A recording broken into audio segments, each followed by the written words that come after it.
At the beginning of the film, we see a drunken man named Hancock, living on the streets like a homeless person. A young boy wakes him up and points to the TV, where a police chase is being broadcast. Despite his appearance, Hancock possesses superhuman abilities. However, due to his constant drinking and careless behavior, he unintentionally causes millions of dollars in property damage. First, he destroys a sidewalk, street signs, and several police cars. When he lands on the suspect's car and they break his bottle of alcohol, it angers him, and he tears up the road by stopping the car with his foot. He then lifts the car into the air, damaging several buildings, and finally impales it on a tower.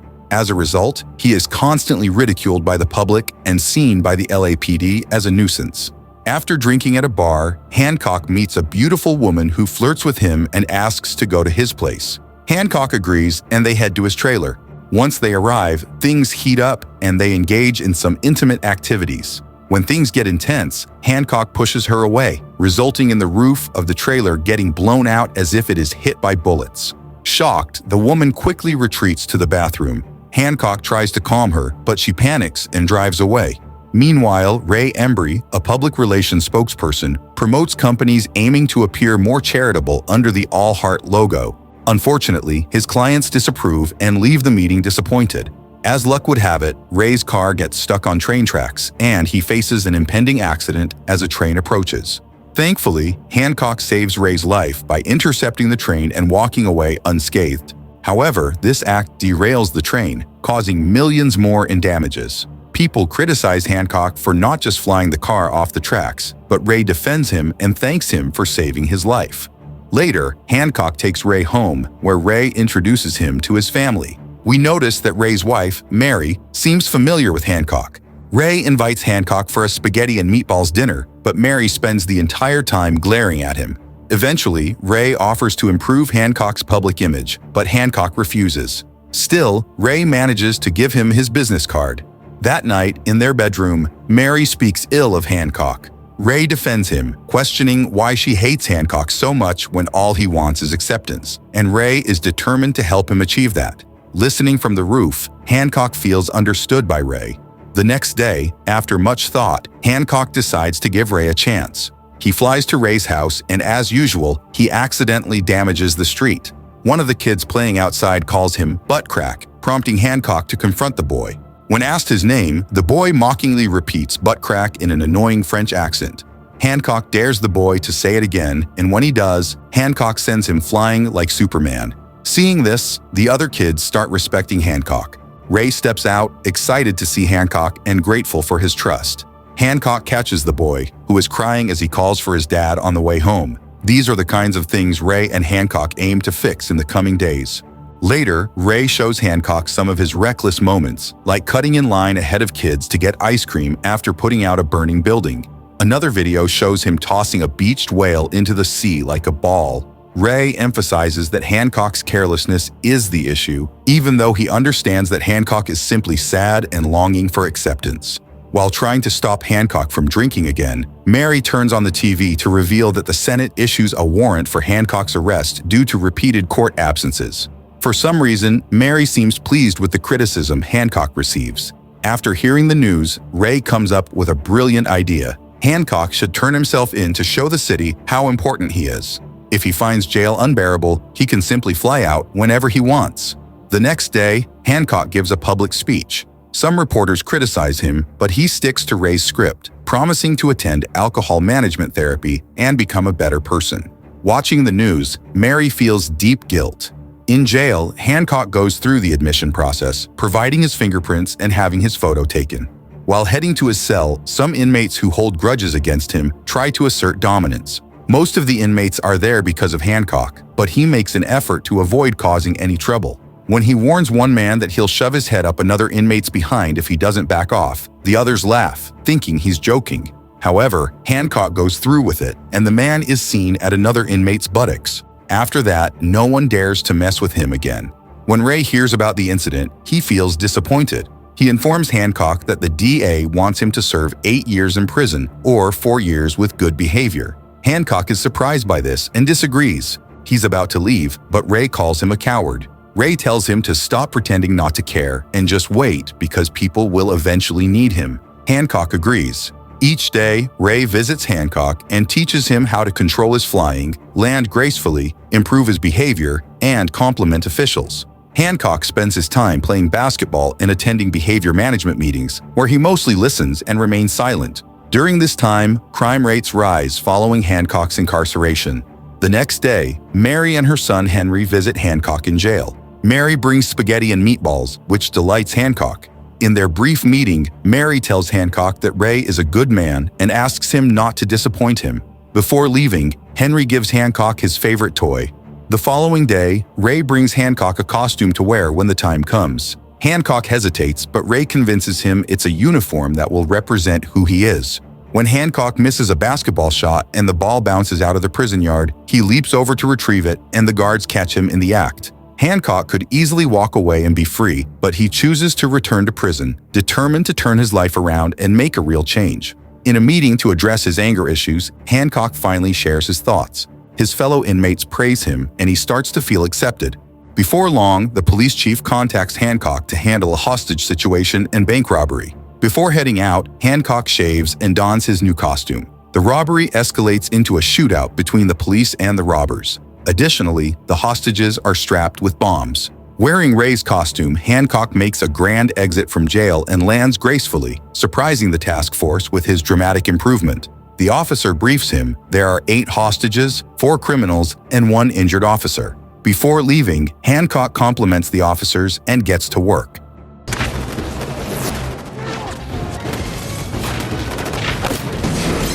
He politely asks the injured officer for permission to touch her before carrying her to safety using a car as a shield.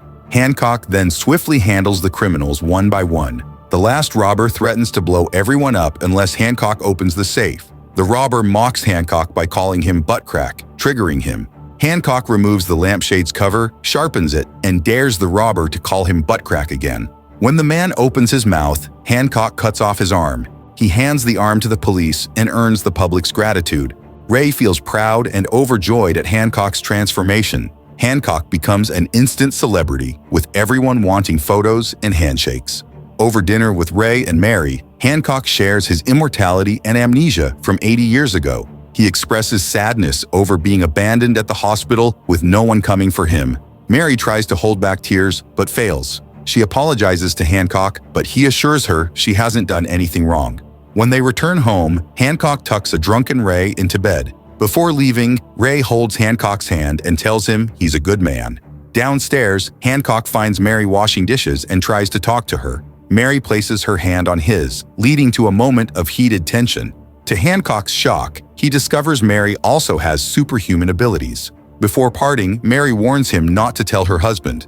The next morning, Ray, still hungover, notices the massive damage to their kitchen, which Mary blames on Hancock's sneeze. Mary does everything she can to act like an ordinary, powerless wife. Later, Hancock shows up, and when Ray receives a phone call, he attempts to stab Mary and throws various kitchen items at her. Hancock threatens to expose her unless she explains their origins.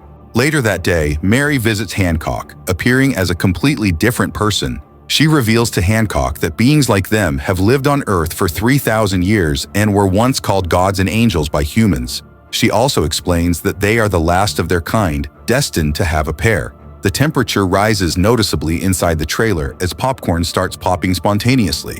Mary does not tell Hancock the whole truth, so he flies off to inform Ray about their conversation. This leads to a fight between Hancock and Mary, taking them to downtown Los Angeles, where they cause massive destruction. Mary confesses that she has been happy for the past 3,000 years without Hancock in her life, but Hancock doesn't remember her and calls her crazy. Mary dares Hancock to call her crazy again, and he does. In response, the weather begins to change, and she hits him with a truck. Meanwhile, Ray is in a business meeting promoting his All Heart logo. The scene returns to Hancock and Mary, where lightning strikes the ground and tornadoes form around them. They collide in midair, destroying everything in their path. Ray sees them and realizes that his wife also possesses powers like Hancock. As Hancock holds Mary, he apologizes for anything he may have done since he cannot remember, but he tells her she is the most beautiful thing he has ever seen. Ray witnesses everything, unable to believe what is happening. When they return home, Hancock meets with Ray and Mary. Mary explains that Hancock is her husband, but they separate long before Ray is born. She reveals that their kind is always paired and are inevitably drawn to each other, no matter how far apart they are. Later that night, as Hancock goes to the liquor store, the news reports that the thief from the bank, now a pirate, escapes from prison with some of his companions. As Hancock pays for a bottle of alcohol costing $91.10, the cashier discreetly covers the zero to signal for help. Hancock intervenes in the robbery, but he gets shot in the process, a shocking moment as he finally becomes injured. For the first time, he bleeds and is immediately rushed to the hospital for treatment. When Mary visits him, she explains that when two immortals become physically close, their powers start to fade. Meanwhile, Ray is in an elevator with his son and the pirate. Mary further explains that she and Hancock have been attacked countless times as a couple throughout history. She describes where Hancock gets most of his scars, including one from 18 years ago in an alley in Miami. During the attack, Hancock suffers a fractured skull, which leads to amnesia. To save his life, Mary leaves him at that time so he can heal from his wounds. After her explanation, the hospital is attacked by the pirate and some criminals Hancock encounters during his imprisonment. Mary is shot while trying to protect Hancock, who manages to fend off two attackers using his hospital bed. After laying Mary down, he throws one of the attackers out of the window, further injuring himself while dealing with the others. Wounded, Hancock is defeated by one of the men but grabs him by the groin and throws him out as well. Meanwhile, the doctors attempt to save Mary. Captain Hawk tries to finish Hancock by shooting him multiple times. At this point, both Hancock and Mary are on the brink of death. Fortunately, Ray arrives to save Hancock, cutting off the pirate's other hand before finally killing him. As Mary is dying, Hancock uses his last bit of strength to leave the hospital, distancing himself so that Mary can heal using her powers. As Hancock moves farther away, both of their conditions improve, culminating in him flying at supersonic speed, and Mary regains consciousness. A month later, Mary and Ray are seen strolling together in the park with Henry and their dog. Soon after, Ray receives a call from Hancock, who is now living in New York City and working as a superhero. To thank Ray, Hancock paints Ray's All Heart logo on the moon, promoting his cause worldwide, bringing the film to an end. Thank you so much for staying till the end. If you enjoy this video, please consider leaving a like and don't forget to subscribe and hit the notification bell for future uploads.